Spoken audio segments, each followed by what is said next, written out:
For this setting of Watch Dogs 2, we wanted to have a different vibe. So our San Francisco keeps all the important parts of the Bay Area. And there's a different feel, different vibe, a different look to all of the areas of our world. We wanted to kind of represent all these different areas and the different collections of people that live in these areas and what their lifestyles and their personalities are like. So we're building a game where basically it's almost a simulation. You're in that world, and if you stop moving and you look around, you feel the world is alive, right? This is the promise of what an open world game is. We broke the feeling that the world is centered on you, the player. So characters shouldn't only react to you, they should react to each other. You know, maybe people start fights. Maybe someone calls the cops on someone else than you. Maybe a dog barks after someone else and chases him down the street. You need to feel as if this city is alive, even if you do nothing. And then if you start doing things, if you start playing in the world, the city should react to what you're doing. It should feel normal. It should surprise you also in how it reacts. We were really interested in the city itself. It almost feels like the Wild West of technology. And how couldn't you set something in the Wild West of technology?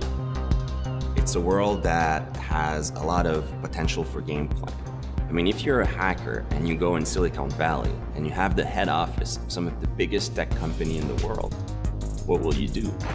Can you hack into those places? What will you find? So it's a very intriguing setting for a hacker who's exploring the world. So as we're crafting this world, we're putting in it all of the factions that should be in it. So for example, we have various criminal groups trying to fight over the underground of the city. We also have corporations trying to make money and potentially even manipulate people in society. And we also have other groups of hackers trying to tap into the technology that has been set up in the city. Once again, CTOS, the smart city system that was in the first Watch Dogs, is installed in San Francisco, and various people are trying to tap into it to exercise control, power, or to try to make money. In creating a hero for Watch Dogs 2, we wanted somebody new, somebody that could embody the spirit of California and the spirit of San Francisco. But we needed somebody who was going to be really worthy of all the cool stuff that we wanted to do in the game. So, our hero in Watch Dogs 2 is Marcus Holloway. He's a young hacker, very brilliant in what he does because of the injustices that he's seen, both being from Oakland and also having been profiled the wrong way and being accused of a crime he actually didn't commit. That sort of made him go against the system.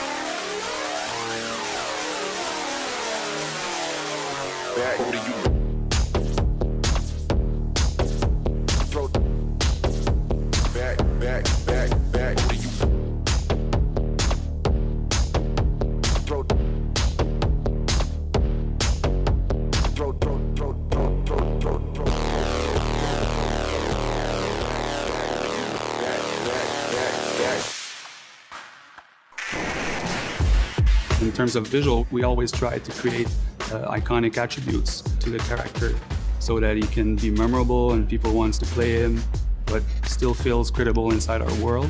He's a perfect blend between somebody that's tech savvy, that represents a little bit the internet culture, but also has that athletic and rebellious feeling to him.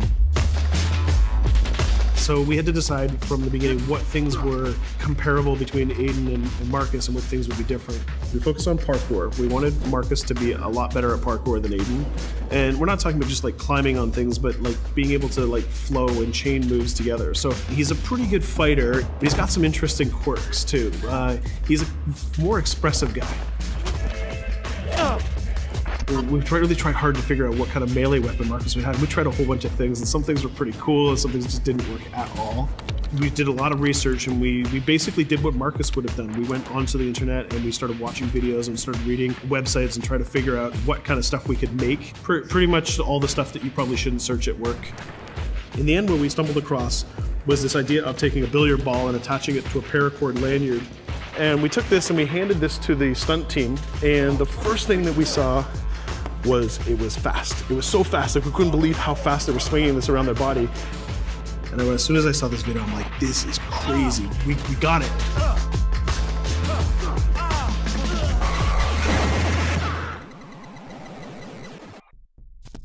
Citizens of the world, may we have your attention. When we say we want to make a game about hacking, really a hacker, it's a culture, but you can have various motivations. The motivation we're excited about was what we call hacktivism, people who want to impact society and have ideals to defend. So just in the background and in the fantasy of it, you're not a hacker in Watch Dogs 2. You're a DedSec hacker. You're a member of a community, and you're doing grand stuff and big exposure of important information to society because you're not alone and you're working with other people. The first thing that you have to do when you're talking about hackers is you kind of have to respect where they came from originally. Their messages sound very serious, but there's also a lulzy element to it, the way they have fun with what they're saying. We took that and we said, okay, so what if this is the sort of the spirit of DedSec and of our heroes? What if their spirit is still rooted in the trolling, it's a joke, we're gonna have fun with it, but they still have something important to say? The DedSec visual was really important for me because it represents everything that's cool about Watch Dogs. It's stylized, it's edgy, and it's raw, and it's underground, tapping into the horror genre, tapping into the internet culture with all the memes, and also all the visual language of the internet. So there are various characters, various people inside of DedSec. Some are a bit more violent, some have more ideals, some are maybe more intellectual. But they all have in common that they want to fight to preserve a sense of freedom. They don't want people to abuse tech to take control over people. But, you know, I'm not saying they are knights, you know. they are rebellious, they do their own things, their own way, and they want to have fun. That's also one thing, is, you know, a sense of freedom, also a sense of fun through that group. We are DedSec. Join us.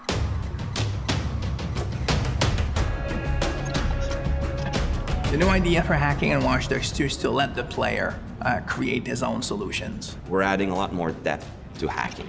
So you have a lot more control, a lot more flexibility in how you hack the world. So one big category of hacking in Watch Dogs 2 is the entire branch of pushing remote controls to its limit. One of the big things on Watch Dogs is hacking vehicles. I think this is a real game changer because vehicles are everywhere in the world, and if you can hack into the drive system of a car, you can pretty much drive it wherever you want. So making sure if you see a forklift in the world, it shouldn't be a forklift. You can just like move the box up, down. You should, just like a camera, press a button and become that thing. One of the core things that we're doing is we're opening up the game with Watch Dogs 2. You can hack every character. You can hack every car in the game. And you can hack most of the electronics within the city. So that's a lot of potential targets for hacking. And that's not even counting your own tools. Well, in Watch Dogs 2, we brought in a lot more toys and things to play with because we wanted to embrace the maker culture. DedSec have these really interesting, intricate guns. They're built on a 3D printer. Basically the cutting edge technology of 3D printing, which is actually building it with metal. It's also got this really cool taser. So if you want to play the game completely non-lethal and not actually kill anybody, you can totally do that. We're playing with a lot more crafted items and a lot more of little devices that you can use. One of the things that people kind of like that we've done, they really like what we've done, is we've created toys for Marcus. He has an RC jumper. It's got little wheels, and it's even got this little robotic arm that he can sort of deploy, and he can interact with things. He can unplug things and replug them and take out screws. It's a neat little toy. And then the other gadget he's got is this quadcopter. And it's more about scouting and being the eye in the sky. First person view on it is incredible because you're just zipping through the city. It feels like you're flying. Well, you are flying. Another branch, which is kind of connected to it, is the concept of manipulating people. In Watch Dogs 1, you could only hack the people that were marked as potential target. Now, you can target the person you want, and you can hack them in multiple ways. For example, I could hack one person and distract them, have their phone ringing so they look at their phone to create a distraction. Later on in the game, you'll also be able to do things we call mass hacking, which is, well, why only hack one if you could hack them all?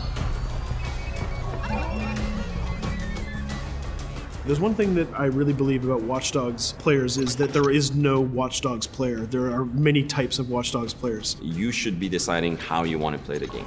So that means you can play a mission full gun blazing, that's the way you like to play, full stealth, or through hacking only, project yourself in computers, take control of electronics, influence people, and try to get to your goal that way.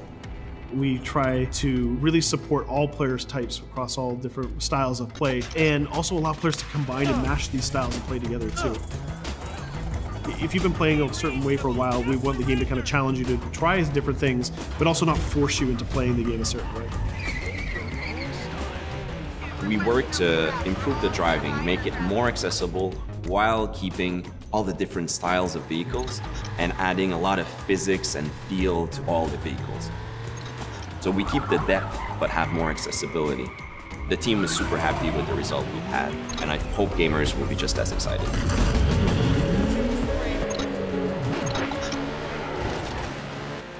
We are very excited by the potential of what we call seamless online. We start doing that in Watch Dogs 1, so we're expanding on that. We cross path with friends in the city.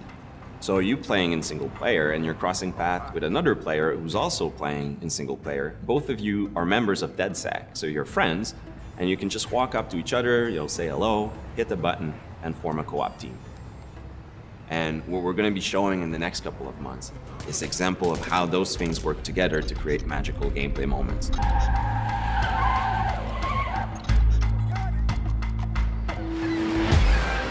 The city of San Francisco and the whole Bay Area is exciting. It's vast. You're going to find a ton of things to do that are unique to you. Basically build your own moments. You know, create a situation that you start laughing at and you say, wow, this happened, and you want to share it with friends.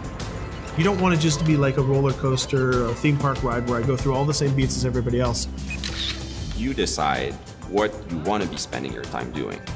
That can be multiplayer, that can be focusing on stories, that can be just exploring the world. Whichever activity you do, we're going to make sure you get rewarded to get you closer to the end game. That's kind of the promise we're making to gamers.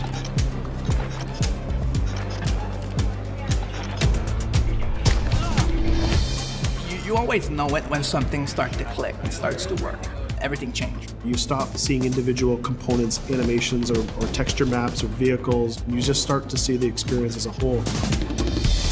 It changes on the floor. People get excited about it. This is it. It exists. We are always making the game with the player in mind. They have always been the driving force. When you come with a sequel that really earns its due, you know, that really does a lot of new things, that has a lot of surprises, it's a great feeling. In the end, there's nothing more accurate than this. Looking at something, trying to understand it, solely for up with the system.